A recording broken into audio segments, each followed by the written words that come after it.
ஒருவேளை விஜய் செத்தது உண்மையா இருந்துச்சுன்னா விஜயை கொண்டது யாருங்கிறத நம்ம கண்டுபிடிக்கணும். ஏய் அதெல்லாம் டேய், அப்பதான் நான் கண்மணி பிறந்தா எல்லாரும் இந்த பிரச்சனையில இருந்து வெளியே வர முடியும், நிம்மதியா இருக்க முடியும்.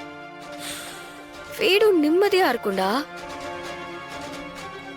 முதல்ல விஜயை கடத்தினதா சொன்ன ஆளோட அடையாளமும் ஆந்தோப்புல பாடியை தூக்கி போட்டுட்டு போனான்னு சொன்ன அடையாளமும் ஒண்ணுதான். ஒரே அடையாளம், தாடி வச்சிருப்பான். இதுதான் காமன் அடையாளம். அதை வச்சு சீக்கிரமா நம்ம அவனை கண்டுபிடிக்கணும். யார? உயரமா தாடி வச்சிருக்கிறேன்னு எவ்வளவோ பேர் இருப்பாங்க. நடக்கிற கதையை பேசு. மாறா, உண்மை நமக்கு ரொம்ப பக்கத்துல தாண்டா இருக்கு. நம்ம கண்ணை மறைக்காம இருந்தா சரி. புரியல.